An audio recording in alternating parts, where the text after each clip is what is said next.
A bridge collapse kills a construction worker and shuts down a major interstate. We've been staying on top of this breaking news for you with team coverage of the accident. Let's start with Christy Davis. She's leading the way with more on what we've learned overnight. Christy, good morning.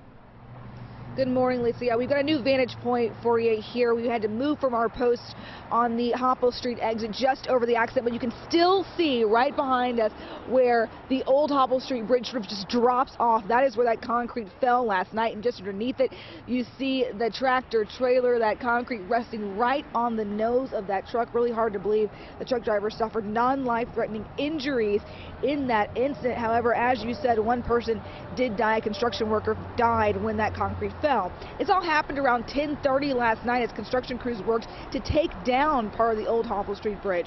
That's when a section of the bridge collapsed, sending concrete onto the southbound lanes of I-75. Rescue crews were able to recover the body of that construction worker who died around 3 o'clock this morning. Police Chief Jeffrey Blackwell told WLWT News 5 the tractor trailer that you saw was only seconds away from being crushed completely by that falling concrete.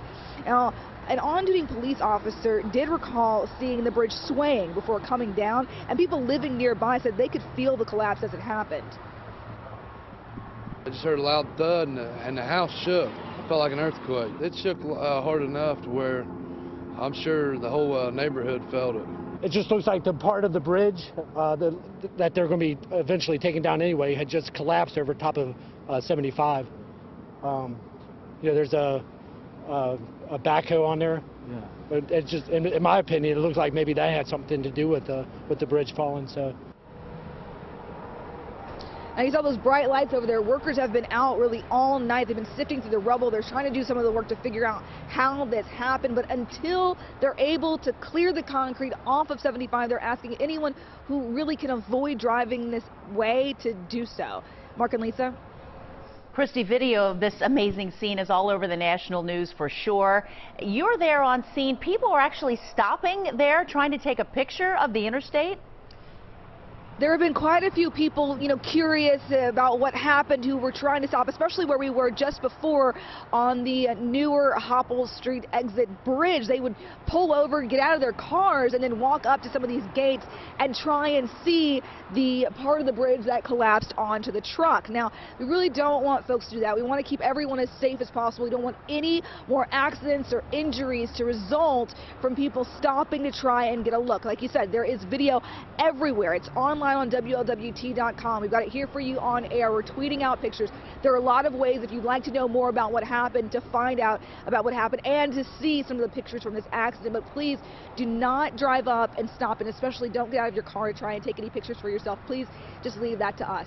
Reporting live, Christy Davis, WLWT News 5. Christy, thank you. WLWT has several crews on the scene giving you different views of the interstate shutdown right now. With a look at what's next in the investigation, let's go to WLWT News 5's Andrew Setters with more. Andrew.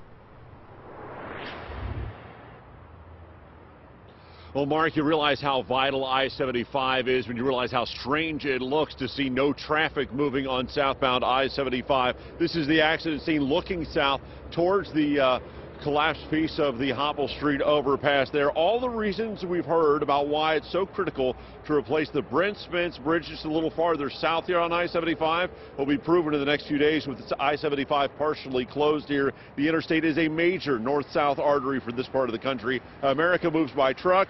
Those trucks move along I-75. This has far-reaching implications on more than just traffic as well. Investigators will be working to figure out exactly why this happened. Was there something specific to this span and this work that was going on here last night? Or was this accident that happened here something that could be repeated when similar demolition work is taking place? Again, they were tearing down the old I-75 the overpass over I-75 at Hopple Street. It means not just city, but state and even federal investigators could be involved here. A tragedy. We have a piece of heavy equipment and a bridge collapse, and we do have one deceased. So we're going to be dealing with that, making the appropriate notifications, as well as trying to do the best we can to get the freeway open within an expeditious time frame. Well, that time frame right now is being placed at maybe 48 hours, but that is just the best guess from the police here last night. This is being referred to as a workplace accident. That would presumably mean federal agencies, maybe like OSHA, would be involved in the accident investigation here, along with the State Department of Transportation, trying to figure out exactly why this piece of overpass that was being dismantled fell down, killing a construction worker. Reporting live, Andrew Setters, WLWT News 5.